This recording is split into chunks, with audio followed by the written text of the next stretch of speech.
What's up, guys? What's up, Rossonari TV? How's it going? We already have some people in the chat. By the way, does anyone hear me?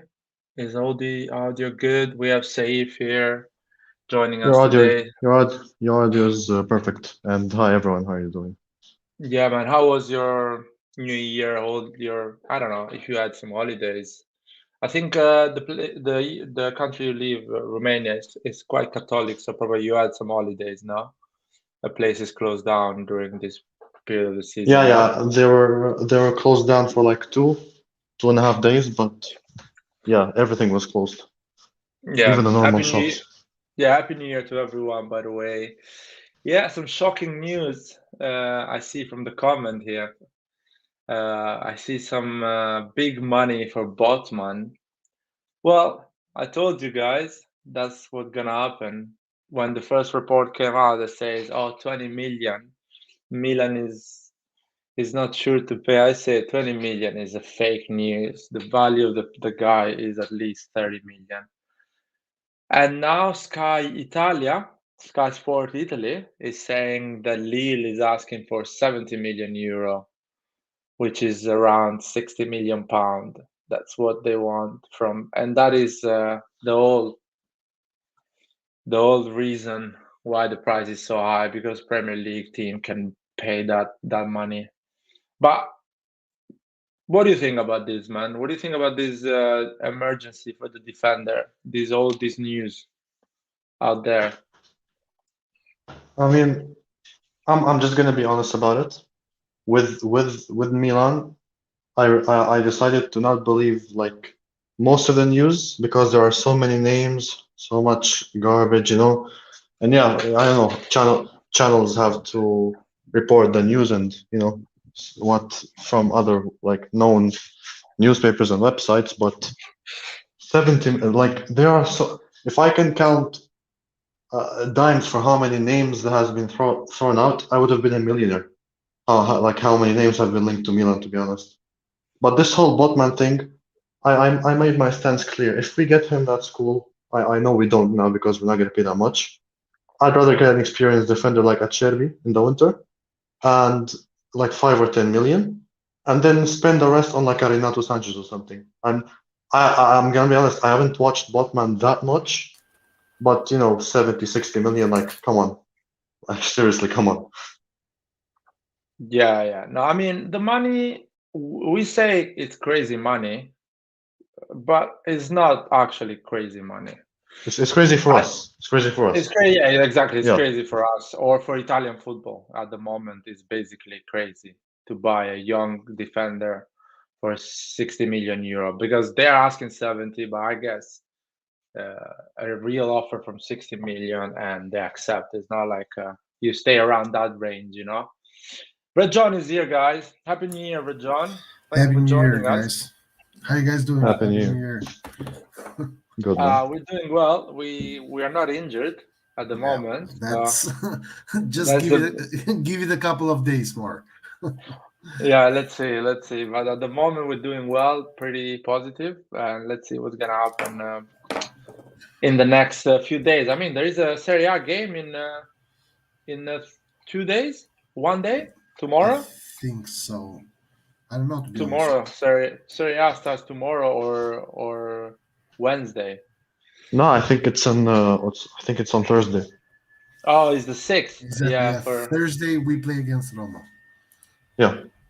Yeah. so let's start one topic at a time, because I want everyone to get involved on this. The Botman situation. So do you remember the first report that was saying like a month ago, beginning of December, some I don't know, Milan bullshit news or something like that on Twitter? Those accounts, they have thousands of followers and they don't get the picture of the player right sometimes. So they were saying, oh, Milan is Lille wants 20 million for Botman, and AC Milan is not sure about it. And I laughed at that. I said, even on 20 million and Milan is not sure. If that was a real 20 million, Milan would have bought him already and get him in January. Every club would have bought him. Of course, this guy's value is higher. If we get him for 30 million, I will consider a steal. And I'm not talking about January, even at the end in the summer.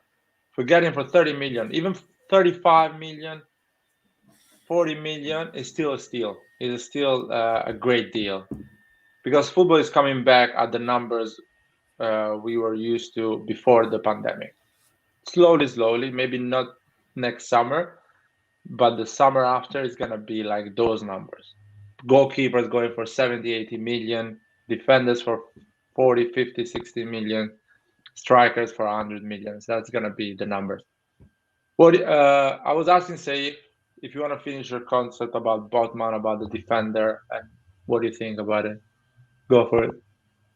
Yeah, I mean, like I said, for us, it's way too expensive. I'm gonna be honest, even if I was like a City or United, Tottenham, I would really rather not spend 60 or 70 on a guy like Botman. Not saying he doesn't have potential, he does, but I think it's way too much for a defender of his age that hasn't had many experience. And I'd rather spend it on other areas because my personal opinion, we're not that lacking in the center back position because we have much more important positions to strengthen, such as the midfielder and the winger role. That's just my opinion. My opinion is that we will get Botman for 25 million. Do you think? Yeah, I think we'll get him for 25 million. And I think he's worth 25 million. He's not worth 60 million. The only players that are worth defenders that are worth 60 million are defenders that come from the EPL and they are sold from an EPL team to another EPL team, like Ben White, for example. He went for what, 50 million pounds just Yeah. because he's £50 million. English, just because he's English and because he went from an English team to another richer English team, right? You don't see this kind of numbers normally from for defenders from teams like Lille or from teams from other leagues other than the EPL. Like I truly cannot remember a defender that went for this high amount. The league to Juventus, 75 million. Other than the league, which was like the generational like talent at the moment. He had a superb run with Ajax in the Champions League. Yada yada yada. Generational. These words, man. So he looked like he seemed like he was the next the next best defender ever. But now at Juventus he's doing pretty poorly. And I think 60 million is just crazy. 60 million is not a price. 60 million is a price that you put on a player when you don't want to sell the player. No one's gonna give them 60 million for Botman. Yeah, like, and to be honest, when we used to talk about Botman before, we didn't even put him like as the best option ever. We were like, I'd rather get the guy from Torino, or I'd rather get another guy. Like, I think I'll be honest. Mhm. I'll be honest to you. I will if the world was hypothetically perfect for AC Milan, I will get Botman, whatever is the price. If money was not a problem for us, I will get him. I think he's the best. He's the next big thing in terms of defenders.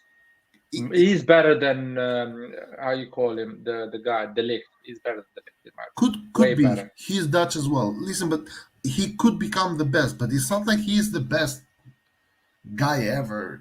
Because if he really was that good, you wouldn't see Milan trying to approach him. You would see the likes of Man City trying to get him, or the likes Yeah, of but Man PSG. City is sorted in that position. So almost, I would say, they have Laporte and Ruben Diaz. So they are pushing everything on the striker, you know. And but believe me, this price is coming for a reason.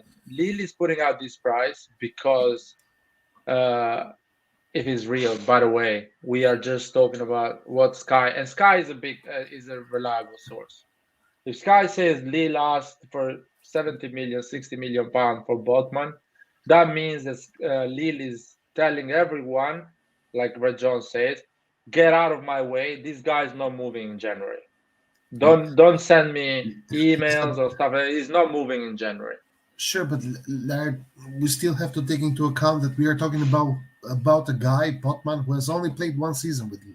It's not like he's the next Maldini, just like that. 60 million is a crazy amount. Like, just look at Lille. Lille is selling Iconet, which was also a young, promising player, yada yada yada, to Fiorentina for what, 14 million? And now what?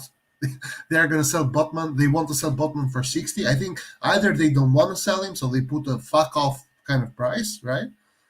Or they or Sky Sports are wrong about this, and they have been wrong about stuff previously as well. It's not like Sky Sports is the most reliable source ever, No, especially no. when it's Sky Sports. I think from the UK that gives the news out, right?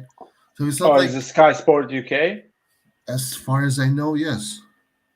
Okay, so it can be actually because Sky Sport Italy is quite reliable. At least they don't. They try to. If they talk about something, is because there is something The, behind. the news came at skysports.com, which is the UK version of it. Hmm. It's. I believe. You say 25 million. I will pay a dinner to all the guys that come and talk here.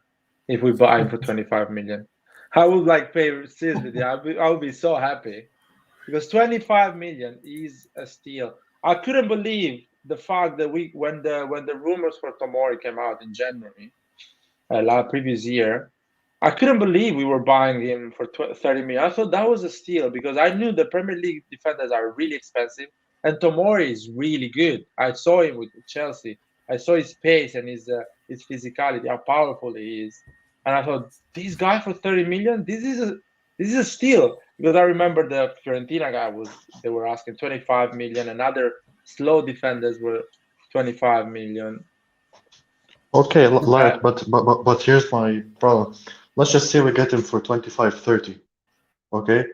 Generally yeah, speaking, how much do you think we'll have left to get Arenado Sanchez or maybe to get an attacking player? Don't you think that we're if we not get him, we're not gonna get any other player in the winter? we're not getting Renato Sanchez, guys. We need to give up on I, Renato Sanchez. I don't I don't think we're getting Renato Sanchez either. There have I know been it's gonna zero be the reliable next sources week. connecting us Yeah, to Renato Sanchez, to be honest. We need a and I know it's midfielder gonna. though. If you get Botman for like 25, 30, we're not gonna have enough money to get a reliable midfielder in. Or because we cannot recall Adli and we cannot recall Pobega at the moment. I'll And tell I you. I'll actually tell you agree with something. your Yeah, brother go for it. Yeah. here, saying that Fabrizio Romano is. I'm sorry, man, because my internet is going kind of crazy right now. Can you guys hear me? Yeah, we can Yeah, hear you. Go yeah, for it. All right, because I don't know what's going on with my net. It sucks sometimes. Anyways, but I actually agree with your brother saying that Fabrizio Romano is a good source, a reliable source. Fabrizio Romano, maybe Di Marzio, at least for Italian teams, right? Because man, I've seen so many news about Milan already being all out for Luca, the guy from Serie B. Like, because there's no games right now, media wants to write shit about football. And what do you write? Yeah, You write about transfers, right? You just write whatever you find there, and you hope to sell. So yeah, yeah, yeah. this is so to go back to Botman. I think we will get him because we have kind of worked in this way, and the fact that we have bought so many players from Lille and we have that connection to Lille and whatever. If he is moving somewhere, if Lille is selling him, he's selling him to us. He's not going to Newcastle, for example, because he's been linked with Newcastle as well. And this is the reason why I think Sky Sports is putting the price tag 60 million, because Newcastle wants it. So they are just go crazy for the guy. But 60 million, you have to actually prove yourself. So my brother is saying that Lille just refused a 35 million offer from Newcastle. I don't know what millions, dollars, pounds, or euros, or whatever currency. First of all, that doesn't mean anything in terms of price because Botman can easily say, I'm not moving to Newcastle, so refuse every offer coming from Newcastle." And that is his right, you know what I mean? Actually, the interview of Lukaku explains it pretty well when an offer from Juventus came to United, and he says to United, "You have to refuse every offer that comes from Juventus, even if it's higher than Inter, because I'm not going to Juventus." So a player has the right to tell this club, every offer coming from Newcastle, refuse it because I have zero intention to accept that club. So that's the reason. I really believe Botman is gonna go higher than 30 million. I really believe that because I explain you what before, and somebody's saying that I say a lot of shit or bullshit from the morning till the night, like everyone else, man. So why are you calling just me? Just leave me alone. Anyway, Fabrizio Romano said that Lille just refused 35 million from Newcastle. So the question is, in the summer, Chelsea needs a defender because 3 of them are leaving or 2 of them are leaving. So Chelsea needs a defender.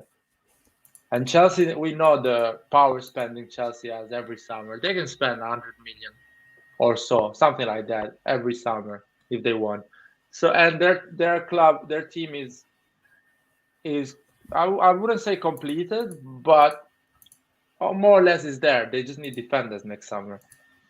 They can improve the attacking side, just selling some players like Pulisic, Werner, Havertz, whatever, who is not performing, and buy new ones.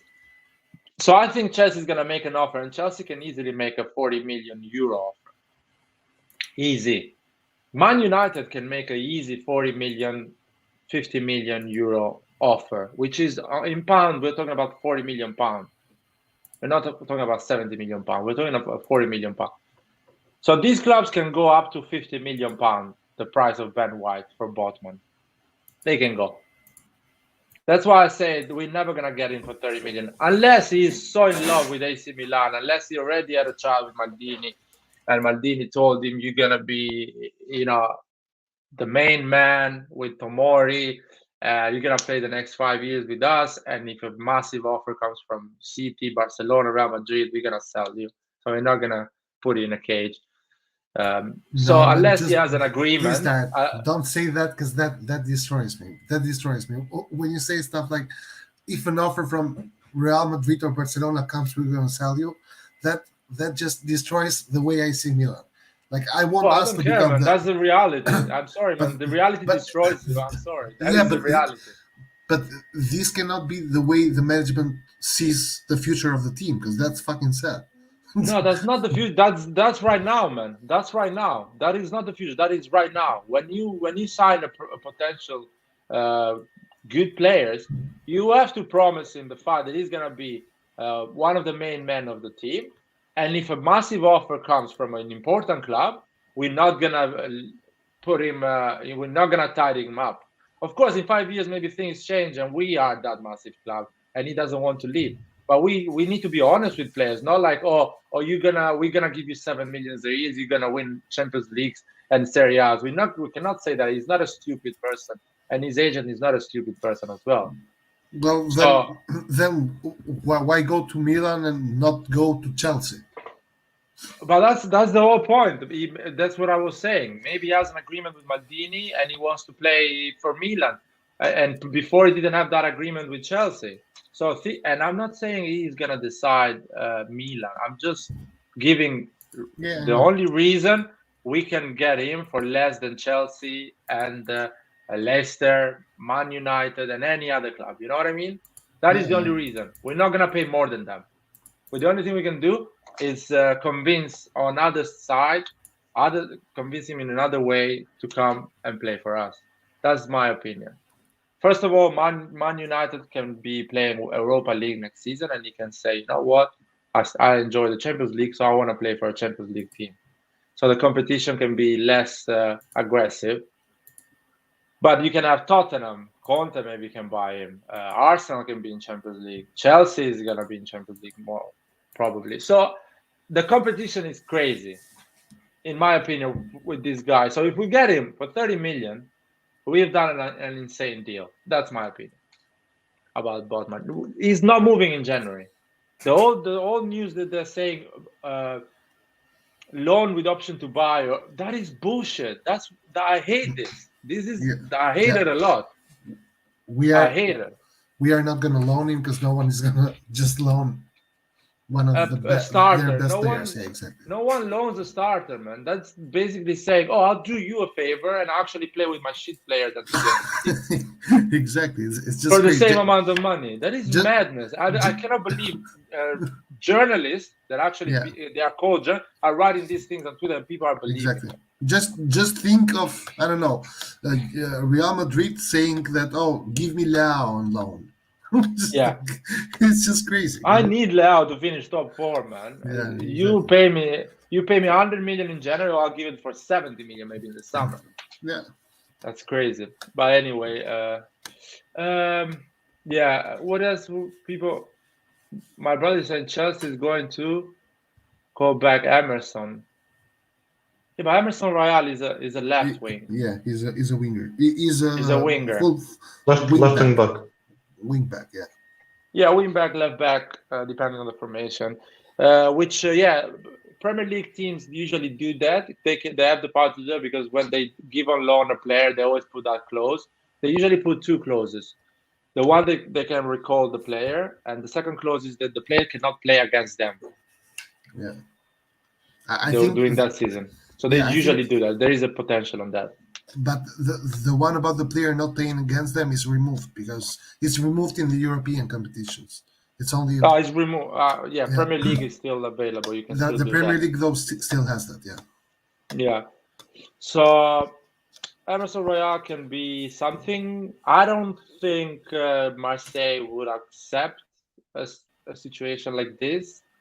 No, So no, I no, want not Emerson Royal, Emerson Palmieri. The left. Emerson Palmieri. Yeah. Sorry. Emerson Royale is Tottenham. Yeah.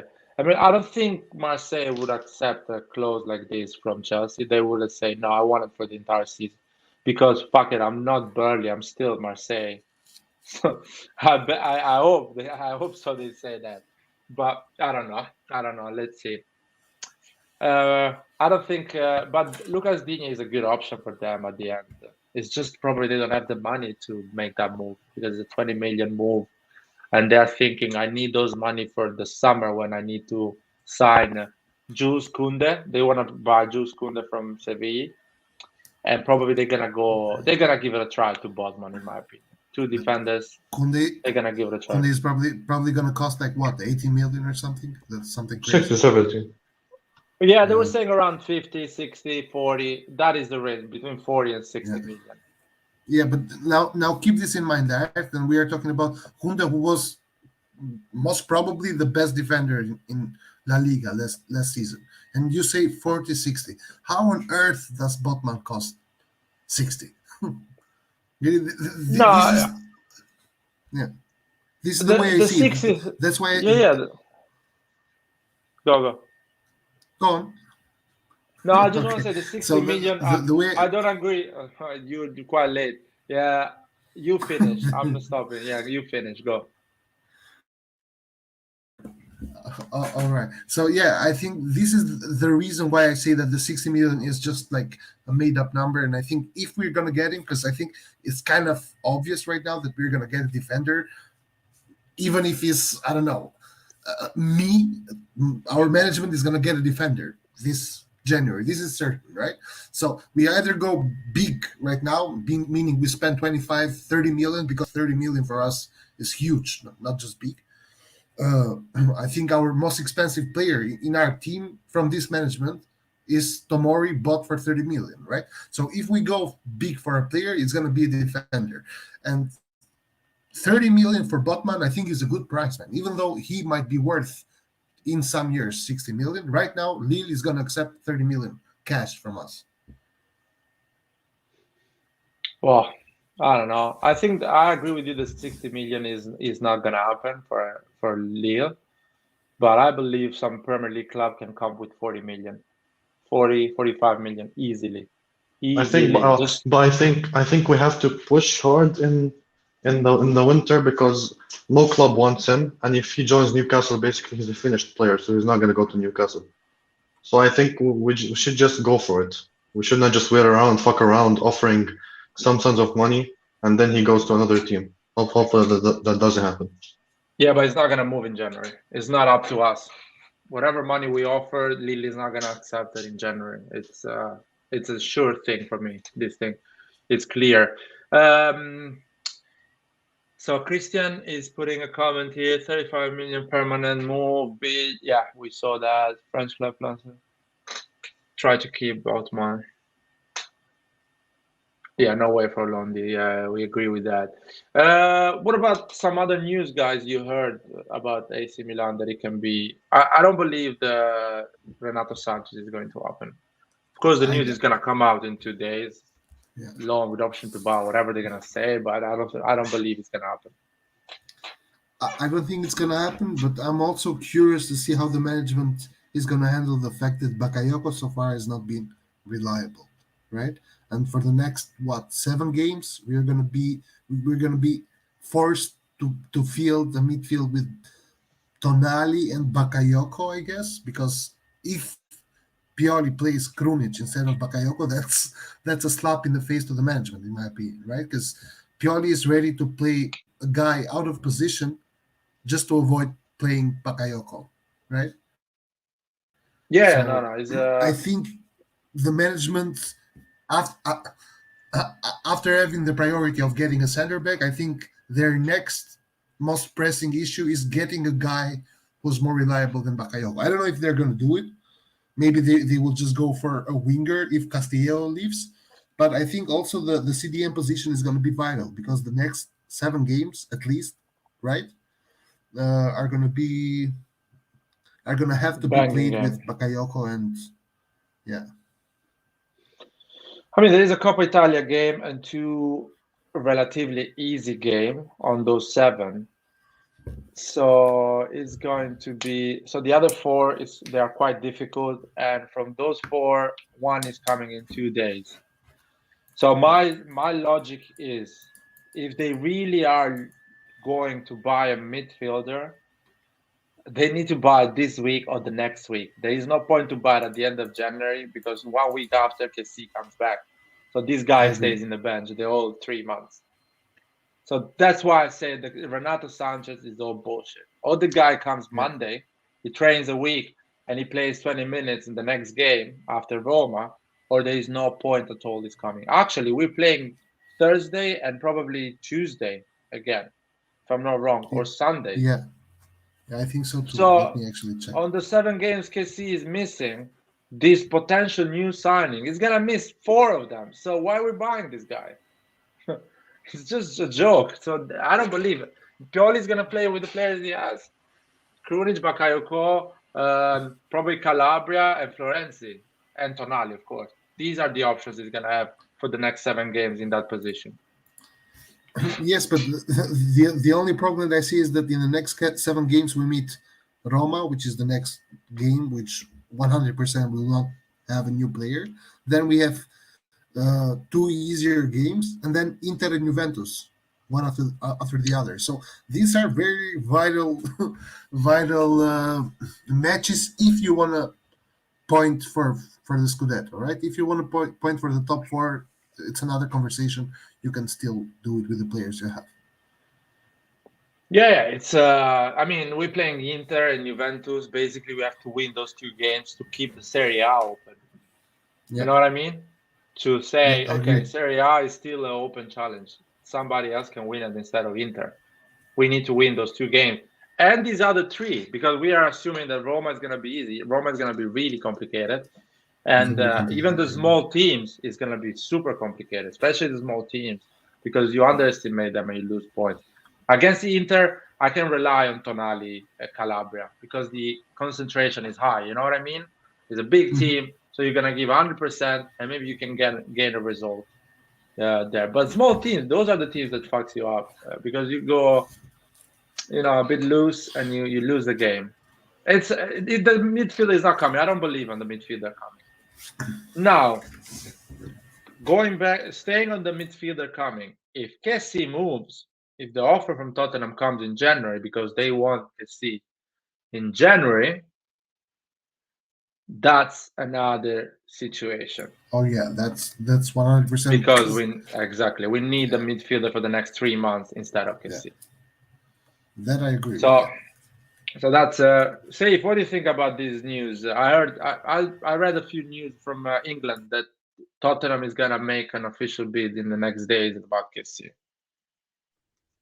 I mean, I think Kessié for sure is going there. Uh, Tottenham has a very exciting project with Conte. It fit their formation perfectly.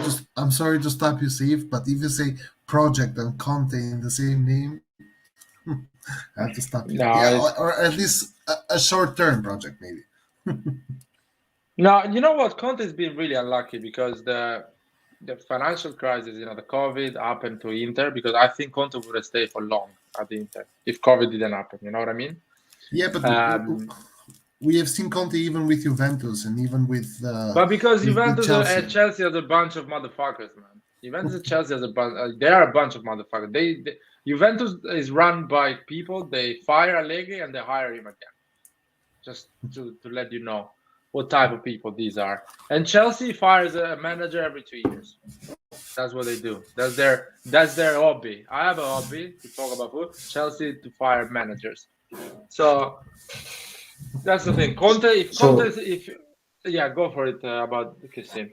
yeah, sorry. So I was saying project because Conte has a winning mentality. Everywhere he goes, he wins, and Tottenham never really had that since like the 60s or something.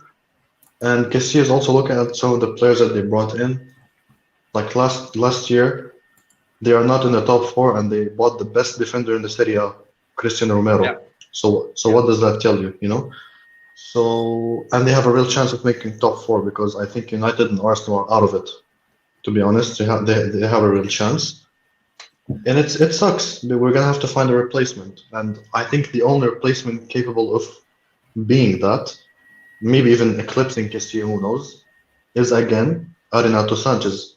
I think if Kessié leaves in the winter, we have to get this guy. You know, if Kessié stays, we're not gonna get him. If Kessié leaves, we have to get Renato Sanchez because I don't think any type of player at the moment, sorry, can replace him. And we can't count on Bakayoko the whole season because he's useless. So yeah, I think he will go, and I actually predict that we'll get Renato. It'll suck seeing Kessié go, but the Premier League is an attraction. Let's be honest. Players dream to play in the Premier League. But John, what do you think, man, about the Kessie move to Tottenham? I hope they make an official bid. Yeah, First of all, I'm the same. because it's about it, first of all because it's about time we sell a player, right? We sell a player who's about to leave for free anyways. Second of all, because we just don't need, even with Kessie being a really good player, whatever, we just need right now players who are gonna be focused on Milan and give their best while playing here and not having this idea that, oh, I don't want to be injured because I will sign a contract for free in 2 months, right? Players notice these things and change the way they approach games, right? So I think it's, if Tottenham goes crazy and they offer like 20 million, we should just sell him and be happy, and that money go and invest it in, I don't know, someone else. Yeah, yeah, yeah. Do you think Kessie is gonna accept Tottenham's offer? Yes, but only because of Conte. Yeah, I think exactly. I think that the Conte pool is strong. Like, Conte is the type of manager who pulls players to him. Otherwise, if Conte wasn't at Tottenham, I wouldn't believe that Tottenham would have the pool to get Kessie, and I think he would go to United instead.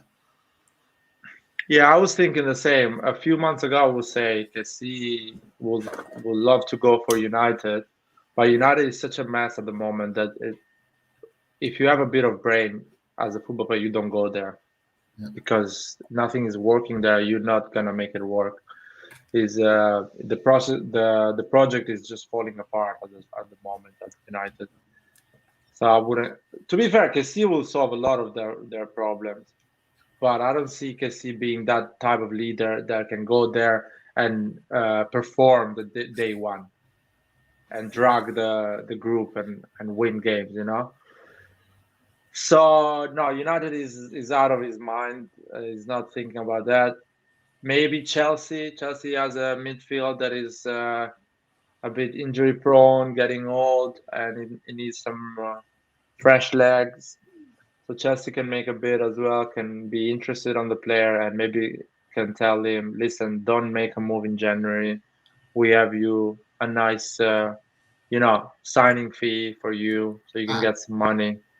To be fair, I doubt it would be Chelsea because we have a pretty good relationship with Chelsea as teams, right? So usually Mm. teams that have good relationships with one another, they don't go for players on free from these kind of teams. Okay? Same as we wouldn't just start talking right now with Christensen from Chelsea if he decides to not renew his contract. At least this is the way I Yeah. see it. It's not like I, teams follow this strictly, but I don't remember, for example, I don't know, Real Madrid getting a player from us without actually paying the price. Yeah, it's true that is true, and I don't see Real Madrid signing him for free in the summer. I wouldn't say, and he can play for Real Madrid. Uh, I mean, I don't know how much effective he can be in Spain because Spain there is a lot of quality, technically speaking. Yeah, And another issue I have that probably PSG can be already talking with him and promising him a lot of money, so that's why he's telling him. yeah, I It's agree. telling him, listen, don't move, don't go anywhere because your money is waiting here for you. Just come in the summer, play with Verratti and Wijnaldum. Yeah, But in the I Premier agree. League, he will. And but the thing is, in the Premier League, he will get more money, and also he will get his dream move.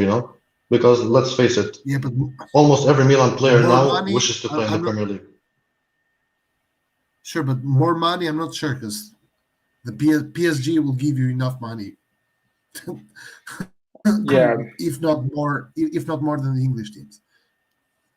is a Uh, bit. You know what is about PSG? That PSG is gonna give that 1.5 million more than an English team, and it's gonna give you that certainty that you're gonna win league titles.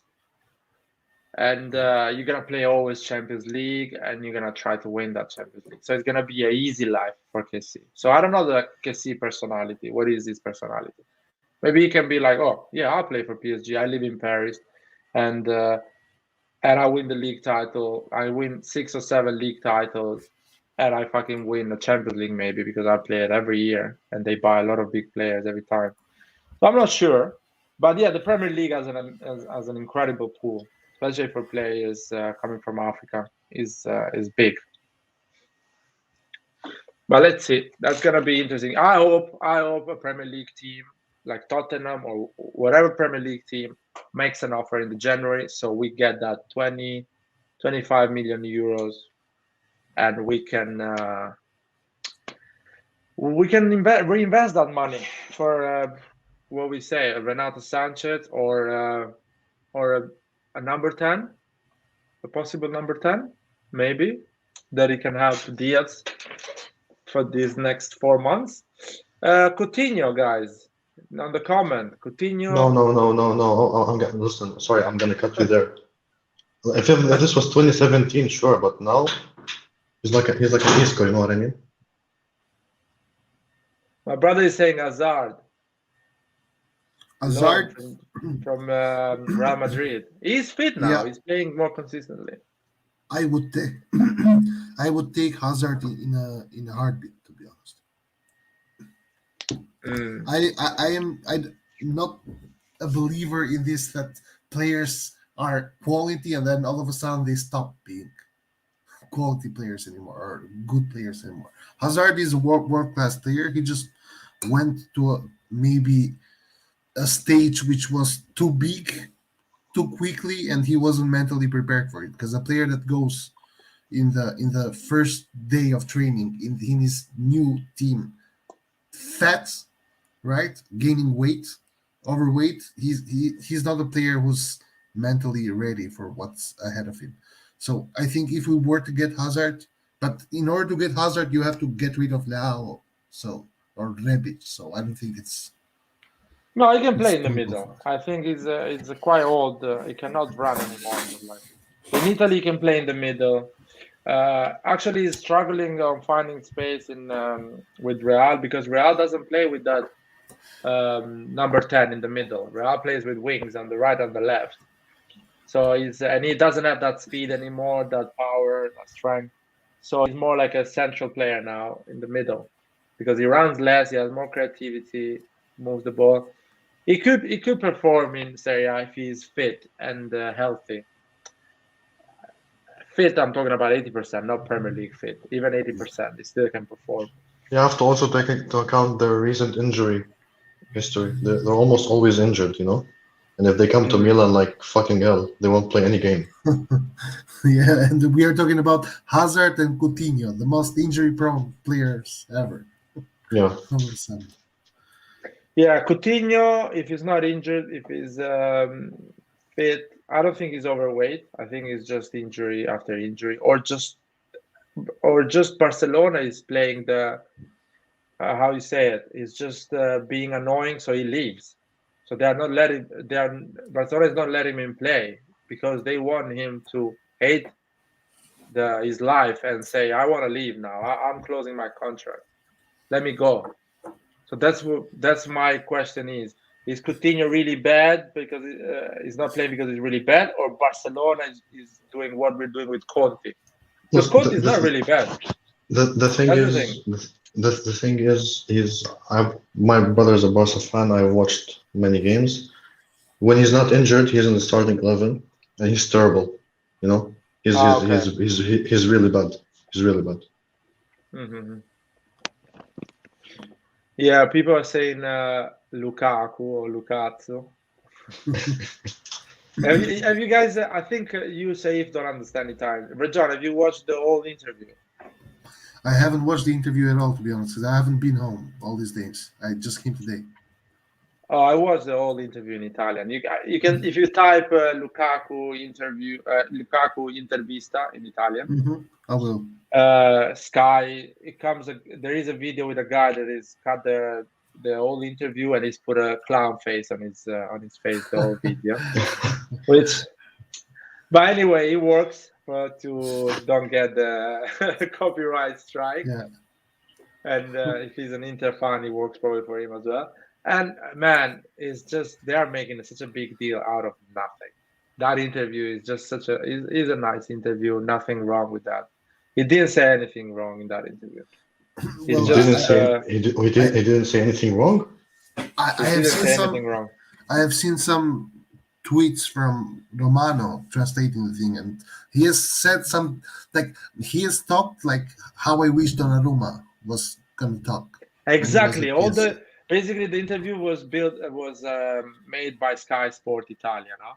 And it was during the Christmas time, so it was like kind of a him in 20 minutes saying sorry to the Inter fans and telling them that he had an incredible time at Inter and he's gonna be always grateful to Inter, to their supporters, and the peak of his career at the moment is considered his 2 years at Inter. The most happiest moment as a football player was at Inter, and that he was really living a nightmare at Man United, and Inter saved his career, betting on him and playing him every week and waiting for him to become the Lukaku that he became now. So the whole interview is about Inter and saying sorry for how he left Inter. Listen, the problem is as an idea. Yeah, exactly. Listen, as an idea, it's nothing wrong with it. But when he goes around and says, "Oh, I love this club. This club is the love of my life," and he goes around kissing badges every time he joins a new team, and him starting at Chelsea and then saying 3 months after joining Chelsea, "In my prime, I want to go back to Inter and win titles." You're basically shitting on Chelsea and its fans, so they have every right to be upset. That's the point. That is the translation. But if you listen in Italian, it never says "in my prime, I would love to come to Inter again." Oh, really? He says if he's going in the future, it's gonna be an opportunity. I wouldn't mind going back to play for Inter. And actually, they ask him a question: would you come back in Italy again? That's how he starts the open. Would you come back and play in Italy again for Inter or Juventus or Milan? And he said no, straight away. No, absolutely not. Or, for example, on the question, they ask him his relationship with Lautaro in the pitch and off the pitch, and he's always saying, oh, he's one of the best players I played together. We were brothers basically together in the pitch, and I can put at the same level the relationship we had in the pitch is the same level I have with Kevin De Bruyne and Hazard at a certain point. So and at the end he says, "Do you want Lautaro at Chelsea?" And he's smiling. He's saying, "No, because I don't want to break the Interisti fan heart again, calling him to Chelsea and take even Lautaro from them." So that's what he's saying. He's not saying, "Oh, Chelsea's a shit place to be. Don't come over." The way they translate it, he's just saying, "No, stay at Inter. It's a beautiful place, and I don't want to upset again Inter supporters."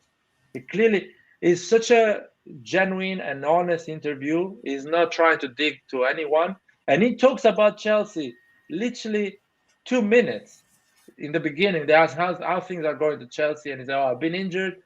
I'm not playing a lot, so I'm a bit unhappy, but I'm sure I'm gonna figure out this with my coach, and we're gonna find a solution. I have to train more to get in the system because we are changing the system because I came to the team because they were playing without a striker before. Now with their change, and that's it. After that, he doesn't speak at all about Chelsea.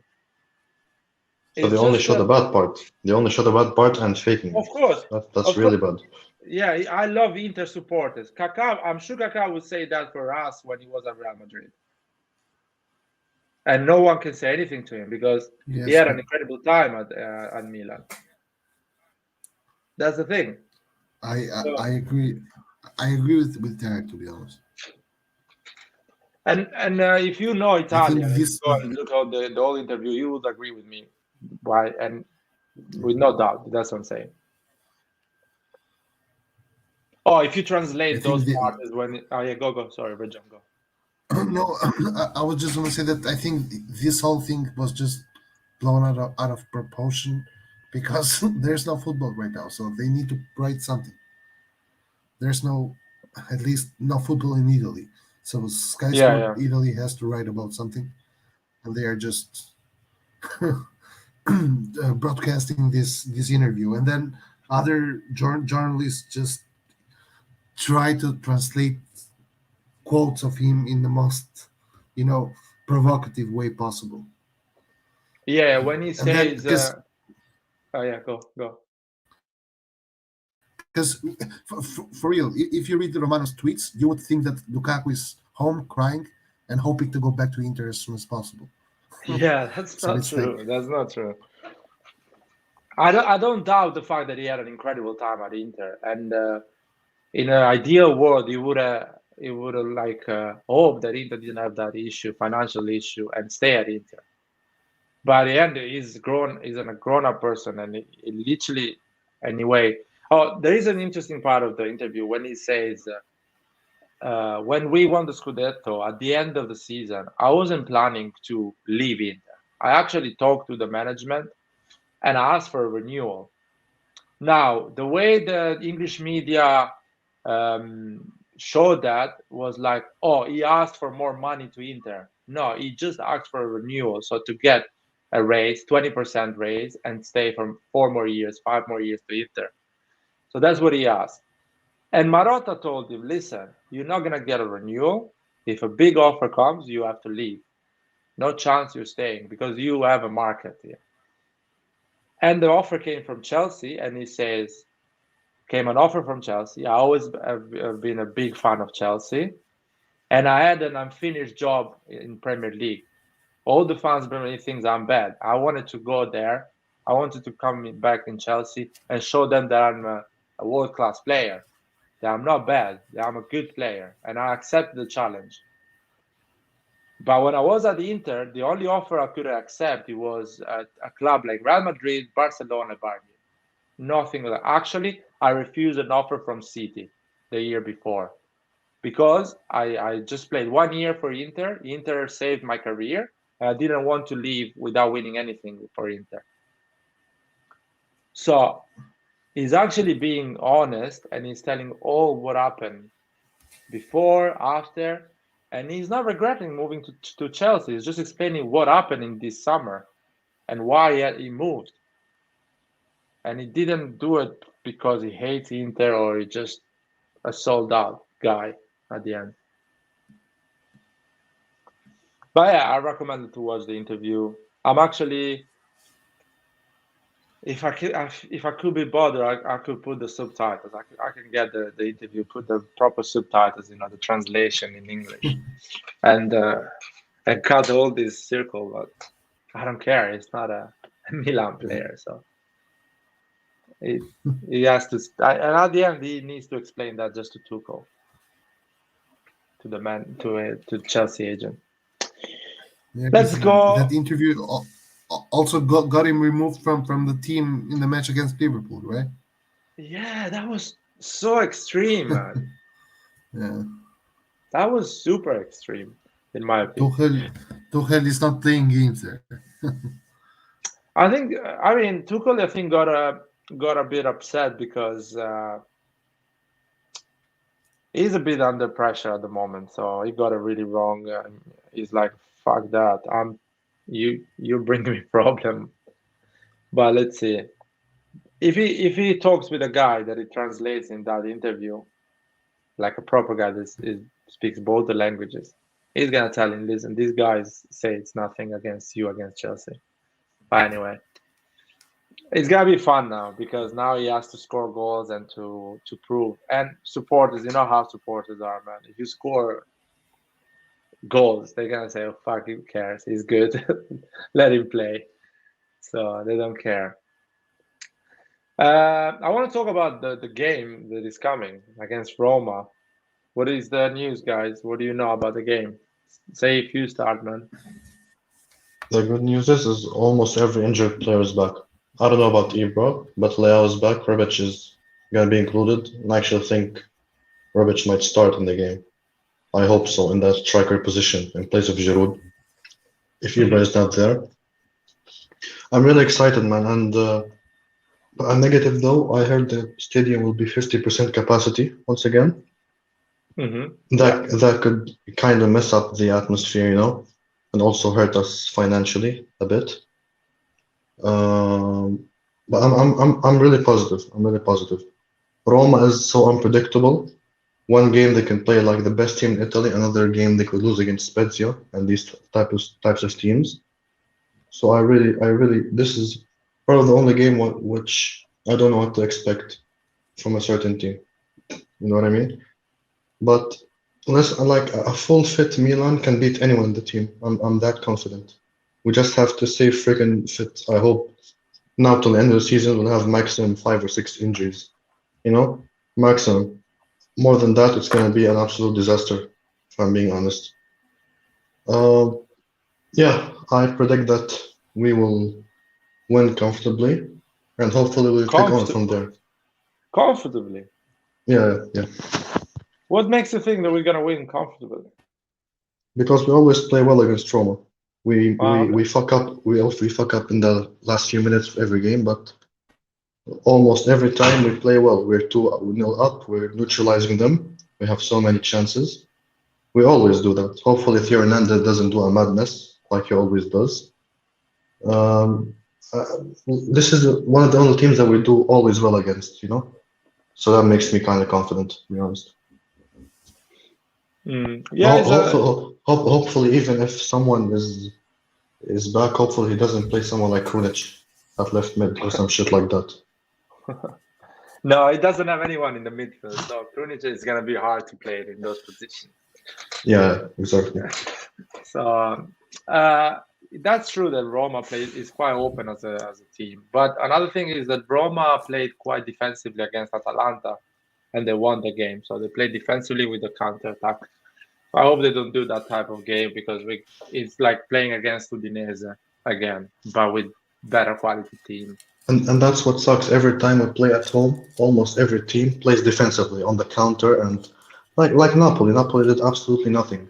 They just won from basically a corner and tried to go through in a couple of chances. We attacked them the whole game. You know what I mean?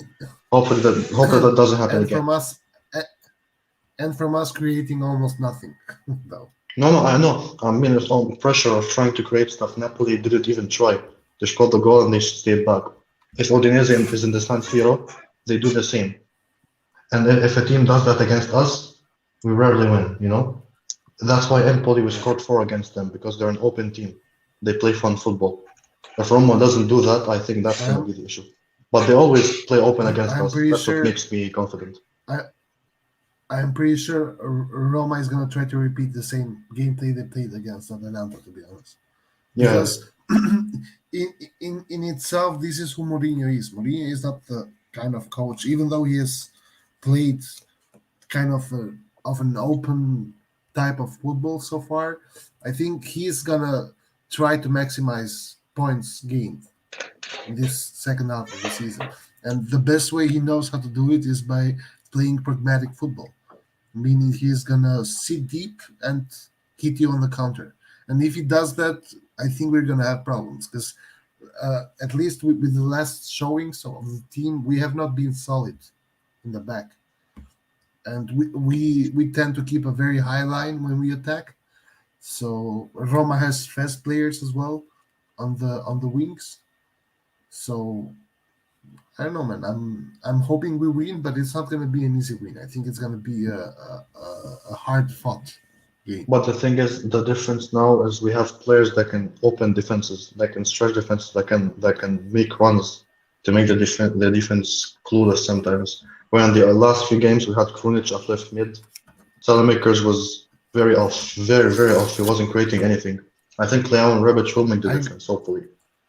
I agree, but keep in mind that Liao and Rebic and Ibra, they are all players that are coming out of an injury, right? They're not Also, starting. I have to remind you Yeah. about Rebic. After an injury, he's not a football player for the first 1 or 2 games. He's like completely like a duck on the field. Like he presses a lot, but then every touch is very poor up until he gains some match fitness and some confidence, and then he goes back to the old Rebic. So I'm not expecting much from Rebic in the first or the second game of his So we're after gonna an have to injury. pray for we're gonna have to pray for a Krunic masterclass again, or what? Well, isn't he always the guy who makes the difference in our team? So No, but guys, we have enough players to play differently. You know what I mean? We can play with Messias on the right, Selemakers on the left, and if you want, you can put Brahim Diaz as a 10 or Krunic as a 10, or play with it. And Krunic as a 10 is not a number 10; is is a third midfielder basically that What a plays a bit shit more. attack.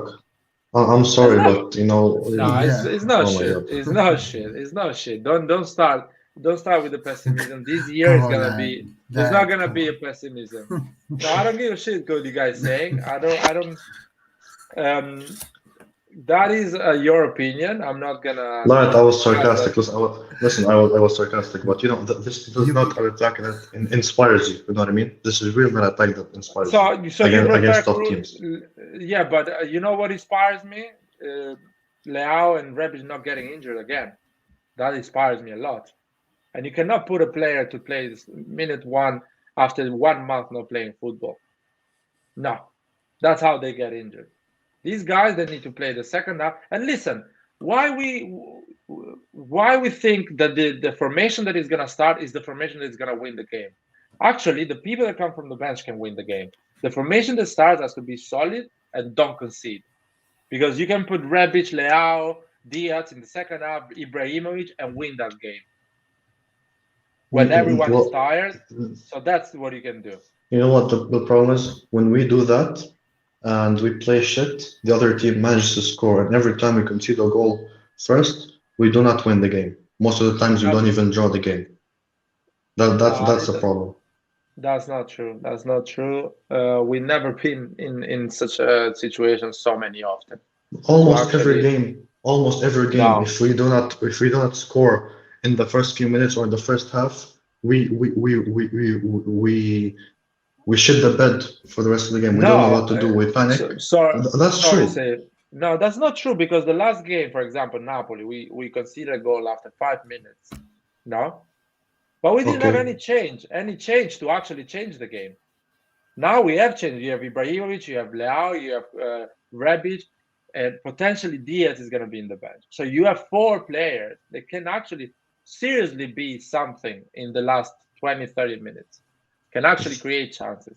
The problem But in is the other situation, I don't want to see us playing like shit and relying on these star players when we're 1-0 down and we just start playing good in the last 10 minutes by throwing no, the ball forward and praying to God that we score a goal. no, it's not praying to God. Putting Leao, Rebic, Ibrahimovic, and Diaz in the second half to win the game is not praying to God.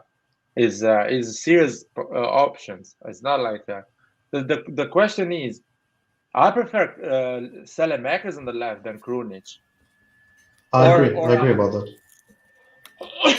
or out of shape Leao that hasn't played for a month and a half, or Rebic 2 months and a half. Or What are you me, talking about? 'cause, Yeah, 2 months and a half. Rebic he hasn't played a competitive game for 2 months and a half. yeah. No, Like no chance. for all we know, Rebic has a beer belly right now, so we just don't know about Rebic. Yeah, Rebic needs to get the 90 minutes fitness. He needs to play twice from the bench and maybe one game to start, maybe 65 minutes from the beginning. And maybe he's gonna be match fit against Juventus or Inter, maybe, because probably he's gonna get injured at that point again. No, So come on, you know, stop saying that, man. Stop saying the cursed word. because you guys say good news. These guys are back. It's good news for Milan Lab. They can actually break something now because they have nothing to break. Exactly. Uh, Milan Lab is so bored right now. What are they gonna do, man? they're like, oh my Bro, god, when they and gonna bring me Rebic no, again? and to our luck, our players are coming back from injury in the same time that there's a COVID outburst at the moment. So hopefully Is we that don't have many Yeah, cases in the club. just the careful, save, because I can see it. Tomorrow news, 5 Milan players tested positive. So please, Listen. Yeah. I'll tell you the truth. That is, I hope people don't misinterpret this thing.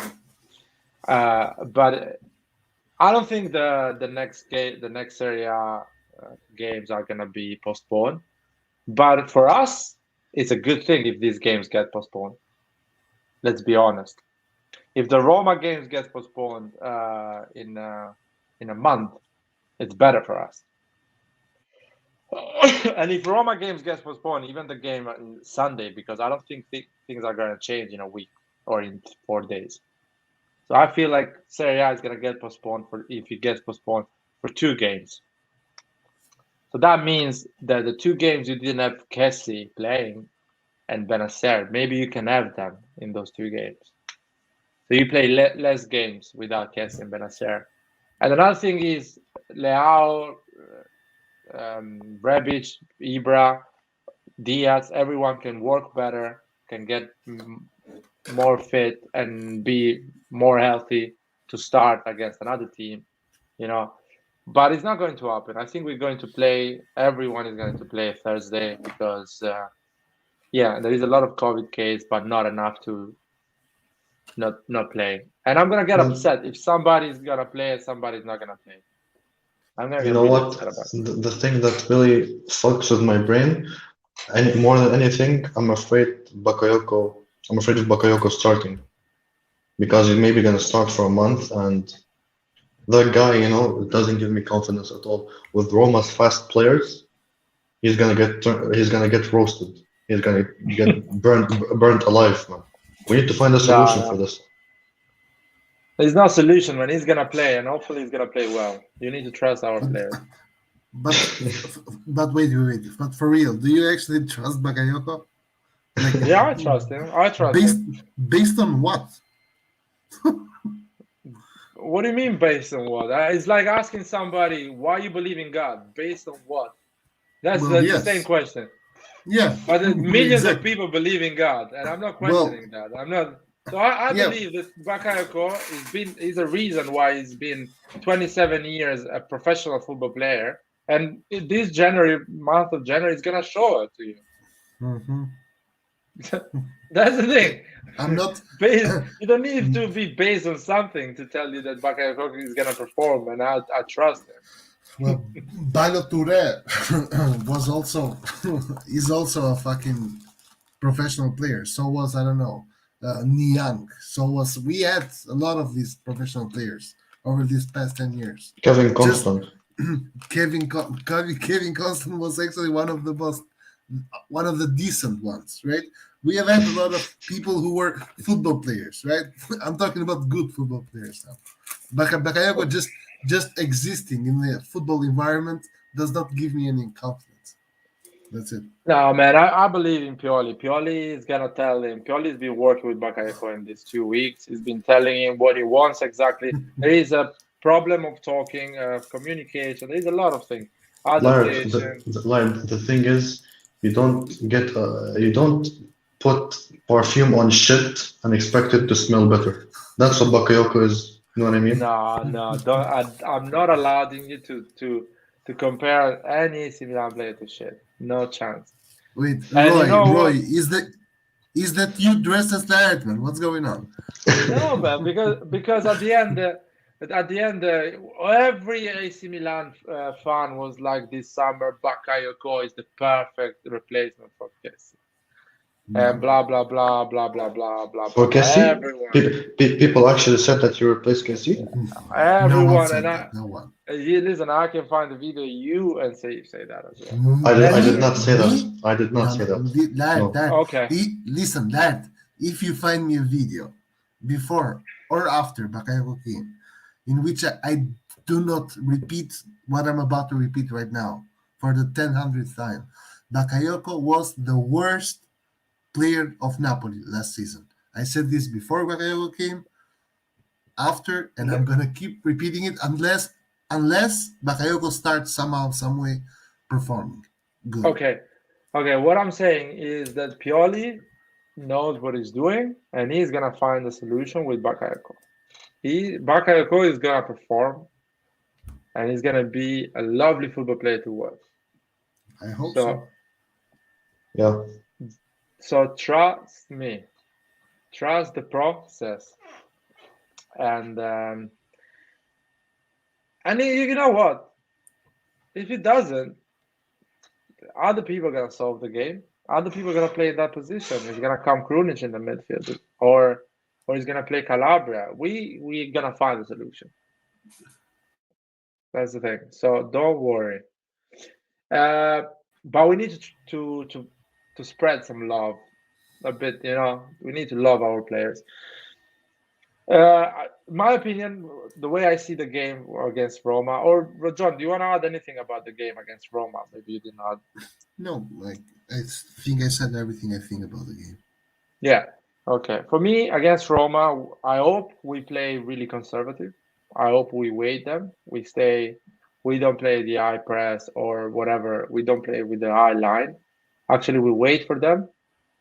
We keep the possession. We don't risk it at all. We play, simple. Classic options you can have on the left with Selemakers and Theo, corners, free kicks, easy football, wings, crossing the ball to Giroud and somebody getting in. Simple football, not wild, not crazy football. Or maybe actually staying really like a unit, compact, recovering a ball and going on a counter. That's what I'm expecting in the first half. Going on the counter with Theo Hernandez, Selemaker, Messias, and whatever Giroud can do with that. On the second half, if we keep the clean sheet or we're winning 1-0, I see getting in control of the game, putting Leao, putting Rebic, Diaz, having these players, and being dangerous in any counter attack, in any attack we create, and maybe win it 1-0, 2-0, 2-1, something like that. Ugly game, staying solid, and we're gonna win it, hopefully. But they need to be focused and don't give away any ball to the opposition. You know what I mean? I don't mind them being bad on the attacking side, bad on the final pass and stuff like that. The only thing I don't want, and the midfielder gives away the ball in the midfield. Just throw the ball away or do a long pass on the left side or the right side and doesn't go anywhere. But don't play risky pass in the midfield. Play simple. I hope it's gonna be like this. We're winning the game because we have enough talent in the bench to change the game and win it in the last 30 minutes. If we're 0-0. But question for you, do you think it's better to bring back Diaz into the starting lineup or do something like we did against Empoli and put like a normal center midfielder in the cam role? I think he's gonna start with Krunic. I think he's gonna be super conservative. Pioli is gonna be conservative with Krunic, knowing that he doesn't have the solidity Kessie gives him or Benacer, whatever our starting midfield. He's going to have a less creative player in the number 10 position and more solid, a guy that doesn't do crazy things, doesn't misses the ball, doesn't try dribbling, but keeps the ball, gets fouls. Plays as a midfielder more than as a number 10. So he's gonna start with Krunic, which I don't mind because if you have Messias, Selemakers, you can and how you call it, and probably Calabria on the right. Calabria is gonna start, and Calabria is such an important player for us. If you have Calabria on the right, Theo Hernandez on the left, we can still manage to create chances. We're gonna create decent chances, but we need to stay. We need to wait for them. And that's how our approach should be the whole month of January, February. We need to wait for the opposition. We don't need to go full on and win the game until Leao, Rebic, Diaz, and Ibra, all these players, our creative player comes back full fit, healthy, and ready to to do their best. Until that moment, and Kessié and Benacer are back from the African Cup, we need to be conservative. Wait for the opposition. Any game, whatever game is that. Juventus, Inter, Venezia, Roma, we need to wait. Calm down.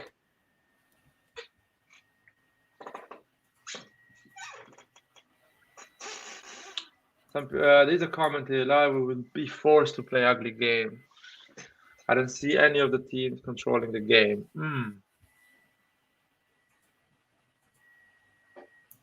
I mean,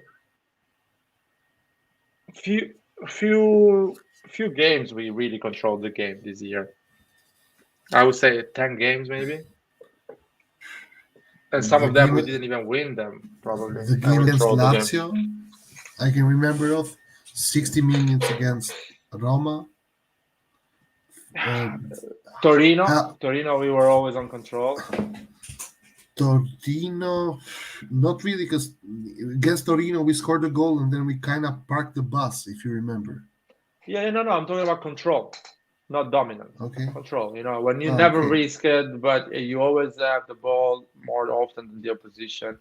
And I think we have done that against most small teams. We have never really dominated, but we have controlled the game. For example, we never had the control of the game against the Swallow. Inter was a 50-50 game. They were attacking, we attacking. It was an open game at the end. There was I think the competition in that game was who is gonna miss the biggest chance, probably between us and Inter. That's the type of game. It was quite open. Lazio, we controlled it and dominated. I would say Sampdoria, we controlled the game. The 10-11 games we controlled the game. Some of them it was 50-50, and for example, Atalanta, we controlled the game until the 3-0, and referees and stuff like that. Whatever happened, we lost that control and we went 3-2. So that's not a total control. Steve MC, what are you saying, man? Botman, we talked about him.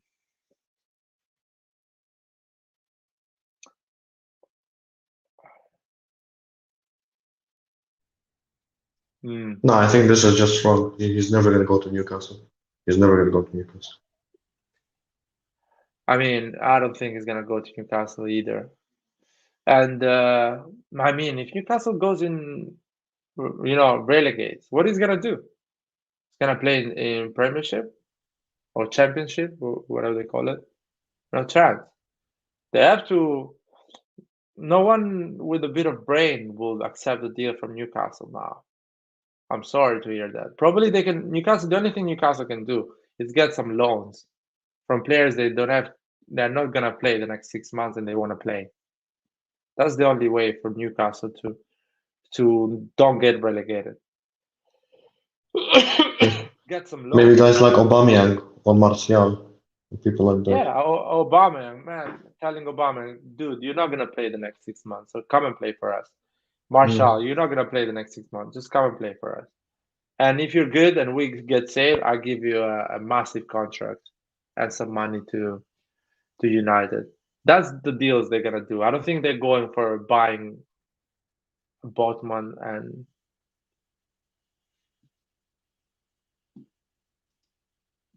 this guy is a Newcastle fan, I think. Oh, complete Sydney. Oh, is he? I don't know, maybe. I don't know. No, I don't think so. But yeah, Botman is a better player than I probably is behind the live and is talking about what we were talking about the league Botman. I don't know. I like Botman more than the league so far. What I've watched about the league, and I didn't. I missed that season of the Champions League when Ajax was incredible and got 3 goals from Tottenham. That incredible Ajax getting 3 goals from Tottenham. Man, Ajax was like my second team that that season. They could have won the Champions League at the end. I think they could have beaten Liverpool in the final.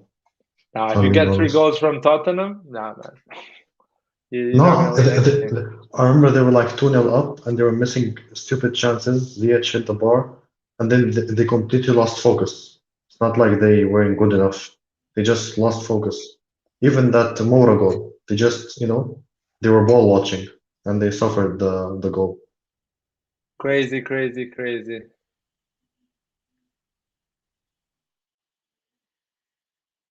Oh, he's a Sevilla fan.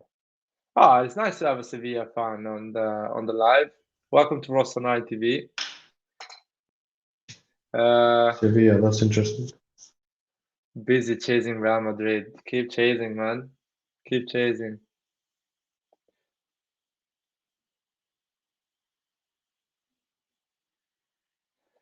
I don't understand. Kunde. Oh man, I would love Milan to sign Kunde. That would be Kunde perfect. is really good. He's really fast as well. Kunde Tomori would be like impossible for pace player to. What do you guys think about the COVID? Do you think we're playing Thursday? I mean, the Serie A is playing Thursday, or we're gonna just I mean, postpone? as far as the news go, only player from Milan that has COVID, I think, is Totoro, if Yeah. I recall. And from seeing other team news, I haven't really heard. I mean, shit, I always jinx. I always jinx. I'm gonna try to do less. No, But man, don't worry. I mean, if you jinx it, maybe it's a good thing. It's something good is gonna happen anyway. So a lot of maybe, games but are gonna be yeah, accumulated for Inter down in the calendar. So and they're gonna lose points. So you never know. Maybe it's a good thing. So don't worry. Speak I, free. I don't know. I'm just gonna be selfish, and I want to see some football. I missed seeing Milan play, to be honest. And it's better maybe to play now, give some minutes to Leao, Rebic, make them go into some bit of form. Calabria as well. He's been missing for quite a while. Uh, and Inter has a very hard schedule. I think they're playing Bologna, Lazio, Juventus, then Atalanta. So this may be our chance to capitalize and who knows, maybe overtake them in the table, to be honest. I'll be happy if we are close to them at the end of this tough run, like 2-3 points from Inter. I'll be happy. I will consider it a win. You know what I mean? Because we have our Like absences. We're missing like Kessié, uh Benacer. like you mean away from them or behind them 3 points or what? Even behind them, 2-3 points. If you think at the end of February when Kessié, Benacer are back, or let's say beginning of February when they're back, and at the end of all this thing, we are 2 points from Inter. That is good, man. That is actually good. It's still open. The Serie A is open. We are still there, and maybe we are fit. Not a lot of injury. I would sign it straight away now, man. My concern is that Inter has still an amazing run, and we actually drop points in this month and a half, and we go instead of 4, we go to 7 points from Inter. So that is my concern. So Look love at it. us. Inter. I don't wish injury on no one, but Inter has a full squad. They rarely got injured, and they are only 4 points above us when we missed almost our entire 11 due to injury this season. And they have Champions League. They have Champions League too soon, so that may be in our favor as well. I don't give a shit about the Coppa Italia. I hope we get kicked out of the Coppa Italia just to focus on the league. No, but the Coppa Italia, if I see fucking Krunic playing in Coppa Italia, I get upset. Because Krunic at this moment is one of the starters or the guy that is gonna come from the bench in this Exactly, game. yeah. So Yeah. if I see Krunic playing in Coppa Italia, I would get upset. But going back to what you were saying, we still have injuries because Kessié and Benacer, you have to consider them as injury player. You know what I mean? We're not Yeah. gonna have them for a month and a half. Best case scenario, Kessié doesn't go through and comes back in 25 days. The best case. I know Algeria is gonna go far in this African Cup because they are a good team. So I will see Benacer coming back in February, half February, you know. But Kessié, maybe there is a chance that he comes back end of January, hopefully. But Hopefully both of their teams have a meltdown and get kicked out. If I'm being honest. yeah. I mean, I'll be honest with you. I hope things like that happen. Oh, Ancelotti is joining us here. How's it going, my man? Happy New Year. Hey, Happy New Year, my brother. Happy New Year. Yeah, man.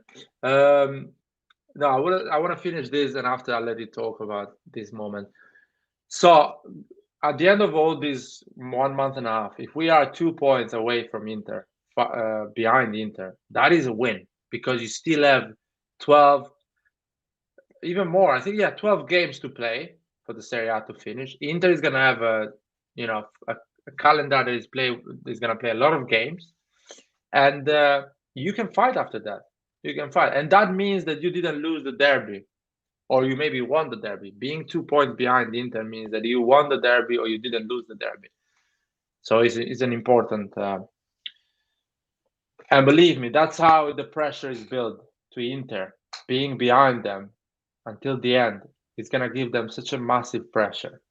That's gonna be an incredible pressure to them, and for us, it's And gonna be like it's gonna give energy to us because it's gonna be like, let's go, let's fight, let's try to get this Scudetto because we're gonna be behind and we don't have nothing to lose. We just have to win. So it's gonna having be said interesting. that, we have to do our part and get the maximum points. We have Roma, they are beatable. We have Venezia.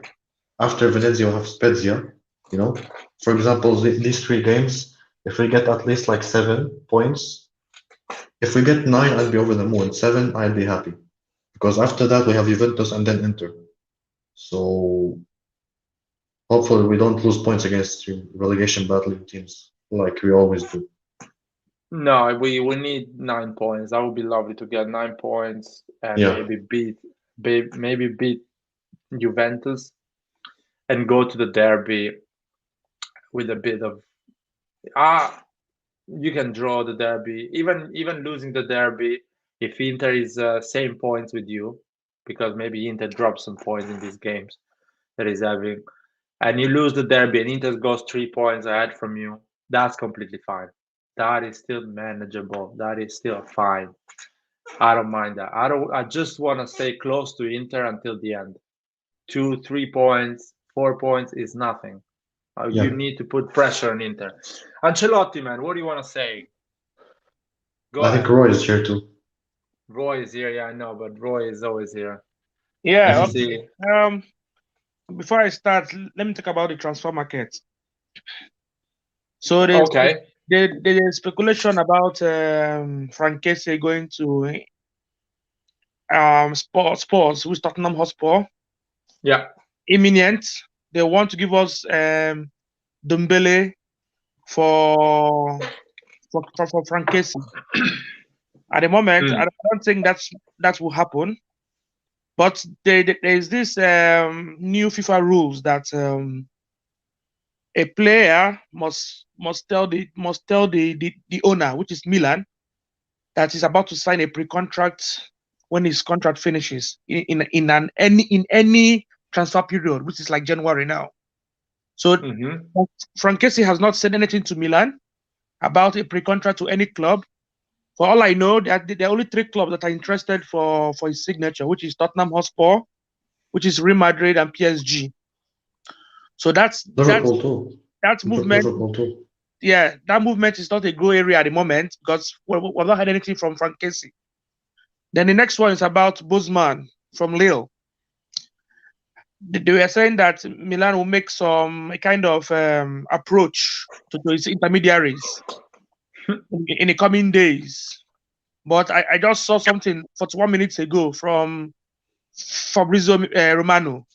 He just tweeted, just not quite long, that Newcastle, they made 30 million euros to Lille, and Lille turned it down straight by. But Milan, they want to do a high paid loan with option obligation to buy when it meets some certain requirements. So these 2 deals we are chasing, which is Frank Kessie and Botman, I don't think anyone is materializing at the moment. So when it comes into 4 points adrift from Inter Milan, we're playing Roma on Thursday. And, we are fully back. Our players are fully back, but 2 key players are not included because of AFCON, which is Frank Kessié and Ismail Benacer. So what I was reading, I had that Stefano Pioli tried Tonali and Bakayoko in the midfield in the training. And then there's a possibility that Florenzi will start ahead of Calabria. Then again, since we're losing what's his name again? Baloture for the AFCON. Pioli had to promote the left, Kekes, the Hungarian, to train with the first team. So this is a good achievement, and this year he will turn 18, which is a good achievement as well. All what we need now is to keep close to Inter Milan. That's what I can say at the moment. Yeah, I'm with you on the analysis of the team. The main goal for the next 2 months is to stay solid in the pitch, don't make mistakes, conservative, and try to win games in more ugly ways, and stay close to Inter. People should not dream of the fact that, Inter is going to drop points, so we need to go top of the table. That is bullshit. We are going to drop points as well. The question is, we need to drop the same amount of points of Inter, or a bit less, to stay close to Inter, because the real run for the title is going to start in February, at the end of February, beginning of March, if we stay close to Inter and we are healthy. That's where the real pressure starts. We have all the players, we are healthy, hopefully, the pressure starts. And hopefully we stay close to Inter until the end of February. Roy, what do you want to say, my man? You're here. Say something.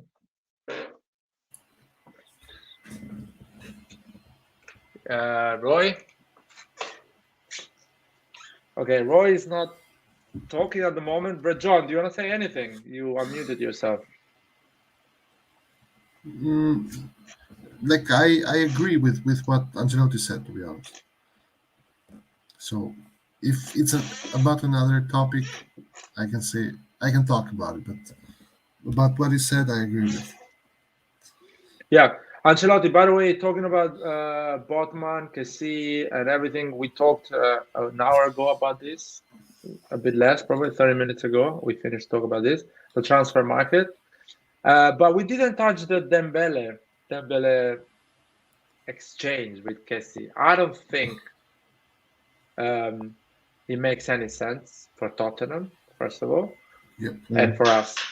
I checked. Dembele salary is around 10 million pound gross, 10 million and a half pound gross. So net is around probably 6 million and a half net pound. So euro, you might as well pay Kessié. yeah, exactly. Euro goes around 8 million basically. So no chance he's coming to AC Milan. He's not gonna get a lower salary. In his height, probably AC Milan is not even such a big deal for him, so he doesn't even consider AC Milan. He's not that much of a great player, anyways. If I'm being honest. Yes, he's our number 10. He is the number 10 Pioli wants. He's physical, but he has good feet, dribbling, creativity, and he's a big guy. You know what I mean? He's not a Diaz. And the thing about him is that he's super lazy. Conte has the same problem. Mourinho had the same problem with him. He's super lazy. He's like someone said this perfectly in the group chat.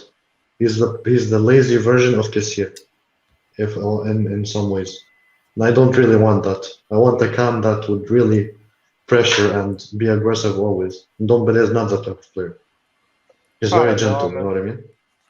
Yeah, but I don't believe in laziness. I believe in a player is happy, so he finds a reason to train because he's happy and he's completely how you call it, married to the goals and what the club wants to achieve. He came to Tottenham.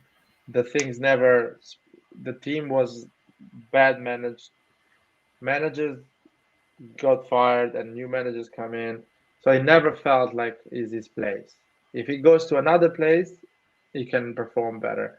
But I don't see him considering the AC Milan as an option. I think him is a good option for Newcastle if Newcastle doesn't get relegated. Or going to Spain, a club like Barcelona. Barcelona, yeah, exactly. Yeah, he will say yes to Barcelona probably. Because Spain, there is more space, he needs to run a bit less. Italy as well, of course. Or maybe Roma. Mourinho is like, oh, come over. Football is easier here. You just need to play football. Come over. So you never know. But I don't see us doing this deal, giving Kessié and getting him. Because first of all, his value is around 30 million at least. At least, if they want to get some money back. And his salary is too high. And if he moves to Milan, he's going to come with a dry loan.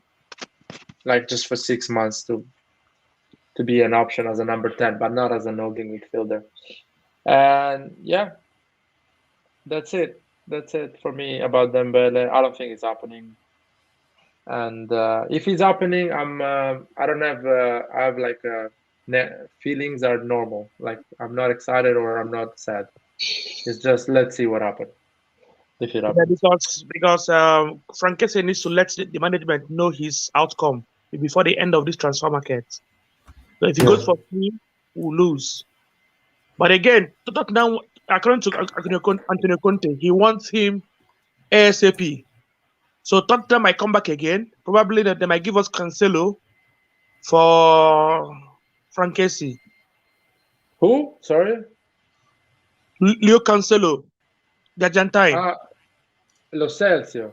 Lo Celso, yeah. Because Cancelo plays at City. Lo Celso, sorry, Lo Celso. Giovanni Lo Celso. Yeah, Lo Celso can be an option. He can be a number 10. Yeah. On when we have a double pivot. Still, not sure. Not sure Maldini or our management would accept a deal like this. I feel like our management wants the cash. From Tottenham. Give me the cash, they're saying. Give me the cash. I don't want a player from you. Or give me the cash and a young player if you have a young player. Just give me the young player and I give you Kessié. Instead of giving me 20 million, give me a young player. I don't think Tottenham has any young player that is ready for a big move for a club like Milan. The only player that is ready, they can offer to Milan, is Lo Celso or Dembele. And again, Yeah. this guy is not fit. He's not on his form at the moment. What's his name again? The English player. Dele Alli. Dele Alli. He's not on his top form. See, and Dele I Alli think Dele Alli can play in Serie A.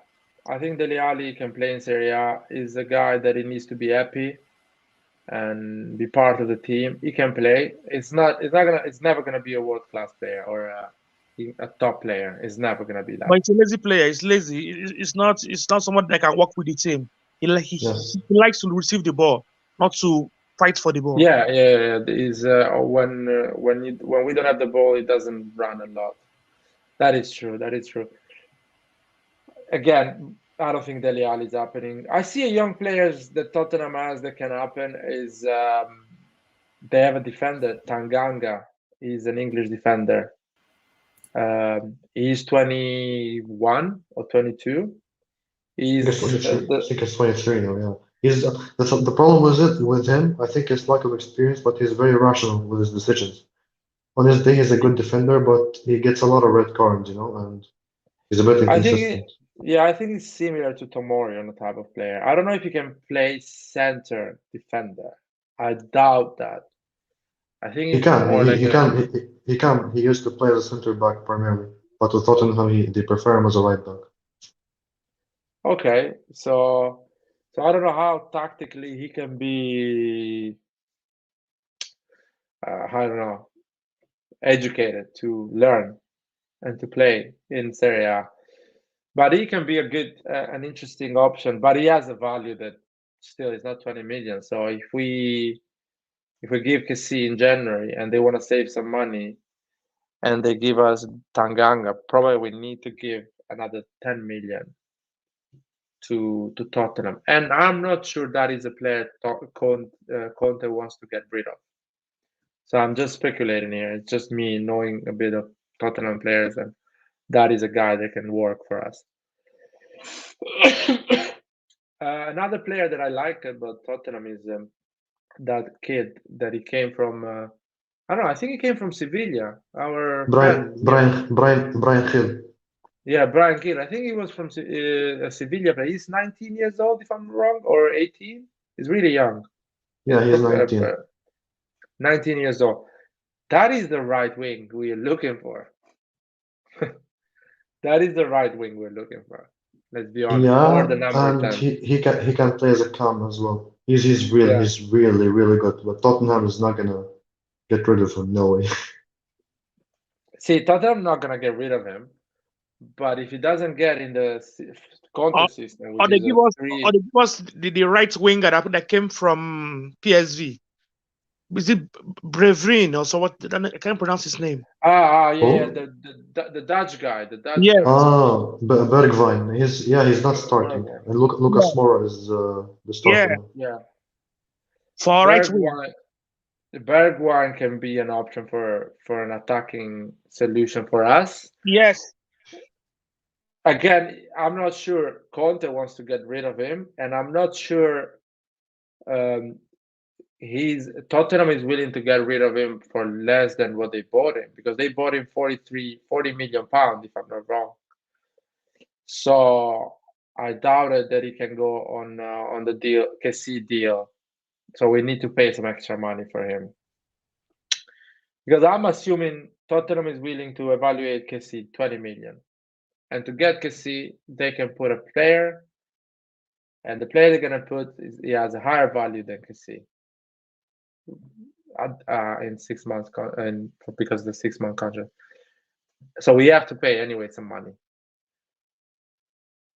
And all the players we're mentioning, I'm not sure Tottenham wants to get rid of these players, because they're pretty good. They are good. Again, I've been following Milan transfer, the Mercato at the moment. Yeah. Maldini or Mascara has not come out to tell us the positions that needs to be reformed. The only one that we know that needs to be, plan in is the centre back only. Other departments, they've said nothing about it.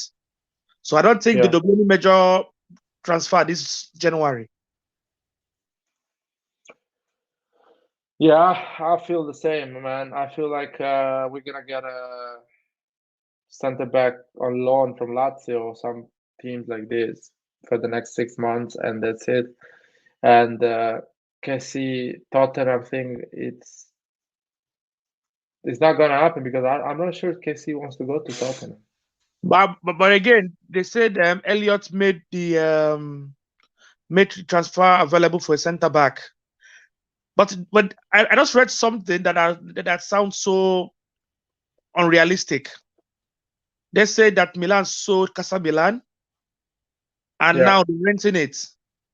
How possible is that? Oh yeah, they've done that. That is official. They bought off Milan, they sold it, and now they're renting it. Yeah. It's crazy, man. No, they do it a lot of time. The corporates, especially in the United States, corporates do that a lot of time. They buy a building, and when they need cash, they sell the building to a state company or whatever, a property company, and they pay the rent to that property company, and they have an option to buy it again, but just to get some cash. It's a financial operation. You get rid of an asset from your balance sheet, but you get cash on your balance sheet. So is it how desperate that Milan needs money? No, it's not being desperate. It's just in this moment of their period, they need cash because they're gonna do some operations. I don't know. Maybe they're gonna renew the training ground. Maybe they're gonna put an upfront cash for the stadium, or maybe they are going to fucking buy some players in the summer and they need cash. But it's not being desperate. It's completely normal. Or maybe they're realizing that when the stadium is going to be ready, they don't need such a big building. So why not getting the cash and paying the rent until the stadium is going to be ready? Also put in consideration that Milan is still 30 million behind financial fair play stipulations. Oh, really? It is. Is an official thing? Yeah.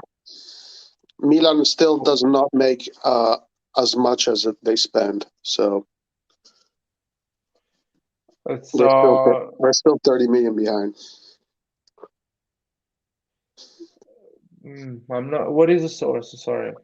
So Milan's revenue, Milan's expenditure is about 350 million in these last I don't know how many years, and right now their income has been 302. So they're about 40 million behind still. But I don't think this can be right because isn't FFP checked in like 3-year periods? Yeah, so they only calculate the last 3 years, right? Yeah, this is the accumulation of 3 years. Milan is behind 3 or something, 30 or 40 million.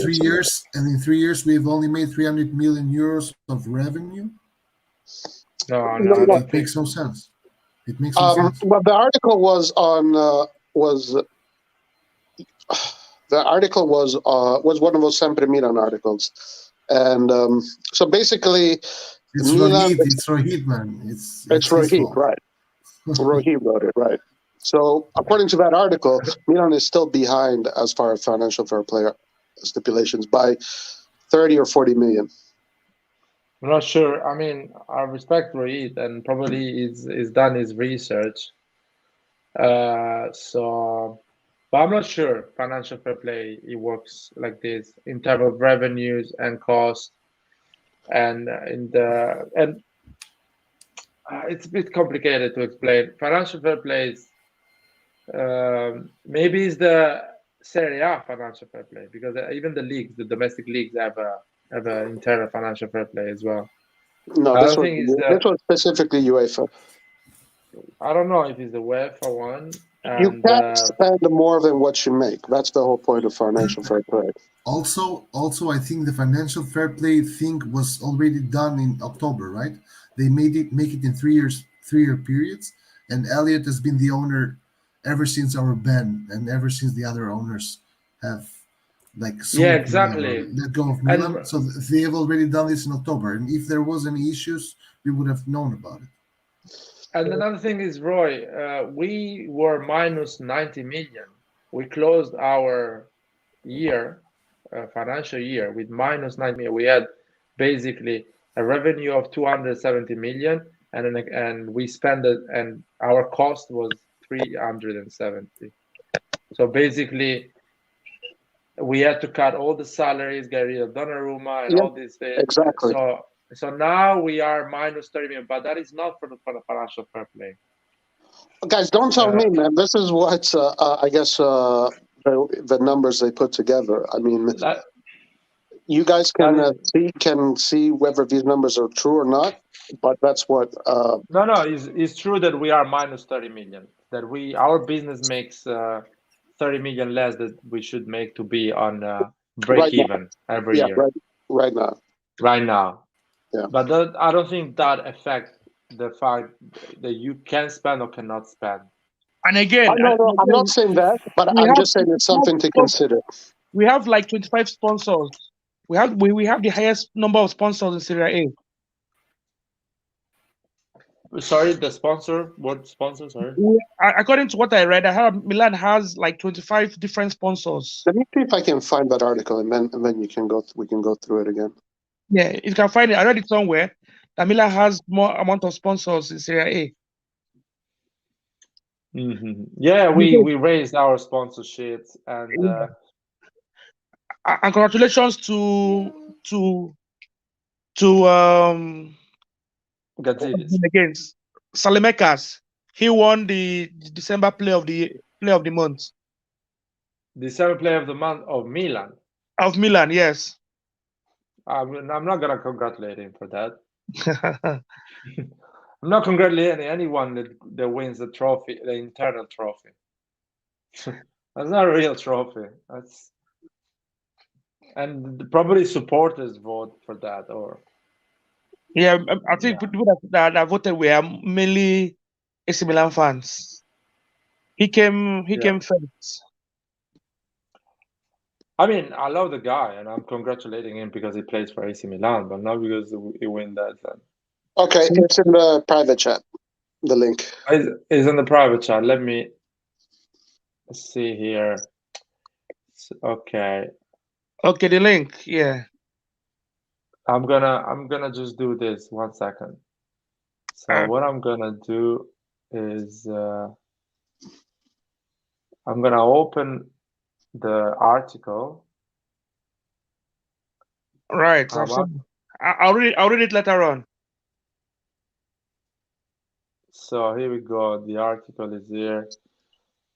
So so which day this thing is being? Oh, 1st of Jan. So basically, Rohit went. I think I commented him on Twitter about, because he put a post on Twitter about Calcio Finanza saying that Milan is gonna close his year on 300. There is an estimate, by the way. It's not official. It's an estimate that Milan is gonna close in 303 million the year 2021 2022, because the football year is not a calendar year.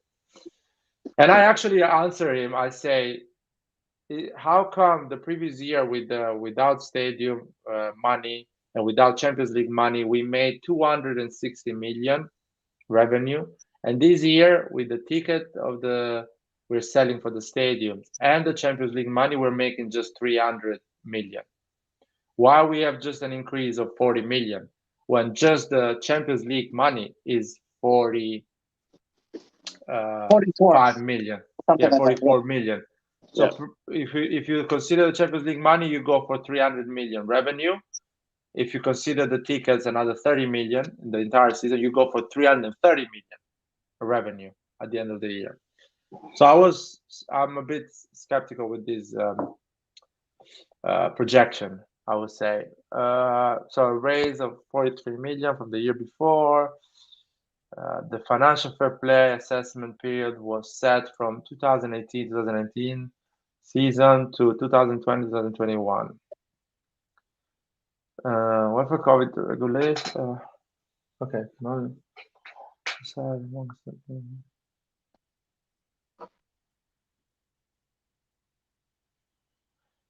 Quite vague leeway.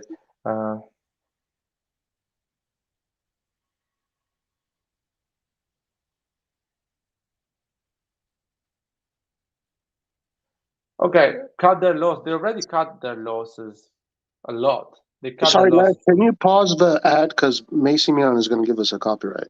The ad, just pause it or close it. Yeah. Oh my God! Even for that fucking small shit. Yeah. All right, go. No, basically that is saying that one factor is that Milan had a settlement agreement with UEFA, which entails that at the end of the 3-year period, Milan would cut down their losses to 30 million and prevent sanction and more restriction from the football institution. We cut those losses. We cut 60 million losses. So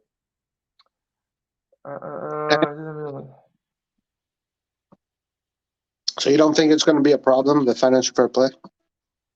yeah, the losses was 95 million. We made 260 million revenue, and we had losses for 95 million, which means that the expenses was 356 million. Now the projection of see the transfer fee of Fikayo Tomori and Mike Magnan, which were 44 million combined, he's putting as expenses, but that's not an expenses in 1 year. That is an expenses spread in different years on your balance sheet. And actually, you as an asset, you put the player of a value of 30 million. So I don't think that is really affecting our losses. So 30, basically, Rohit is assuming that our losses are still 356 million, and our revenue are increasing. So now we have a 56 million losses instead of 95 million. And I disagree with that, because now on our balance sheet, we don't have the Donnarumma and Hakan Çalhanoğlu I think he salary. counted that, though. I think he did count that. No, I didn't count that. He counted the cost, the fact that we bought Magnan and Tomori, and he put it basically on the keeping the. We cannot know these things because these books are gonna come out at the end of the season. I don't think the losses of AC Milan are 356 million. Sorry, the cost. We don't have those costs. No chance. Because our salary when we had those costs was 100. The full salary, was 120 million. Now we are 80 million total salary we're paying. And Kessié is coming out, is going out. A lot of young players are coming in, and a lot of old players left. We're gonna get rid of Kessié, Conti. I don't see us having a 350 million costs, and I don't see us having 300 million revenues. I see us having more revenues this year. Okay, Than well, 300 million. let's hope you're right. Let's hope you're right. Anyway, I got to go because I got to get back to work. Let's hope you're right, though. I'll see you later. Man. I'll be back See later. you, man. Yeah, and we have 60 million from the sales of Casa Milan as well as a cash. But yeah, it's more than having 60 million, having 20 million, because on the balance sheet you have the building as a value 40 million. We sold it for 60, so we have an extra 20 million. No, man, I see higher revenues. I'll be honest than that, but let's see. So.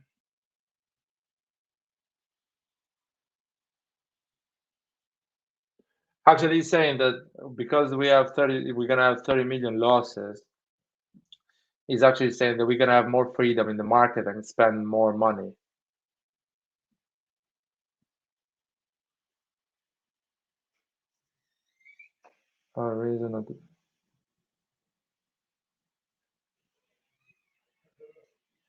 Yeah, it's interesting. is an interesting article that gives us some hope. Anyway, I'm gonna close this live because 2 hours is more than enough. Angelo, do you want to add anything before we leave? Yeah, but before you close the line, please, can you tell me your lineup against Roma? You want to know the lineup against Roma? Yeah, what do Or you think want about me the lineup? Your first I 11. think my first 11 is gonna be I don't know how fit is Calabria, but Calabria looks all of them. It looks the most fit that he can actually play. So I will put Calabria on the right, Tomori, Romagnoli, Teo Hernandez on the left. Holding midfielder, I'll go for Tonali, Bakayoko, number 10 Krunic, left wing Selemakers, right wing Messias, striker Giroud. That's my lineup. Because other players that are coming back from injury, they're not match fit anyway. They need a few games to be match fit and start from the beginning. That's why I'm not putting those players from the beginning. What do you think, Ancelotti, is going to be what is your lineup? Yes, I'll go with you like that. Yeah, I think the same.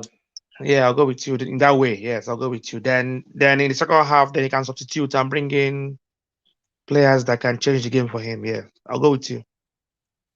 Yeah, I think it's a great option. I think Florenzi will go ahead of Calabria because of fitness. Yeah, it can be. Or you know what? It can happen that Calabria starts, Florenzi on the right, and Messias as a number 10, and Selemakers on the left. So there is some options. Or you can go for, a Diaz, Messias, Selemakers as well up front. Go more attacking. Let's see. I hope Pioli is more conservative in this game because it's the first game. It feels like it's the first game of the season almost, because it's kind of starting a new season. After you stop for 2 weeks, you need to get on that rhythm. So I hope he's conservative, not too on the front foot for this game. Yeah. Okay. I do any live show tomorrow. Sorry? Are you doing any live show tomorrow again? Yeah, Roy probably is going to do one for sure. He's going to do a live show. So just stay around, guys. Like and subscribe to the channel. Yeah, we're going to talk a bit of transfer market. We did a show today as well, live, 1 hour, talking about transfer market and AC Milan news. Are you looking at that, Ancelotti? Yeah, I saw it as well. I was in, but I had no time to join. No, we do that 1 hour, just me and Roy, just to, small content. So maybe we can gain some subscribers. Just a daily hour. But we're gonna do a big show, a big live tomorrow, long one. Probably Roy's gonna do one. Yeah. Anyway, I'm free all through tomorrow. Yeah. Yeah.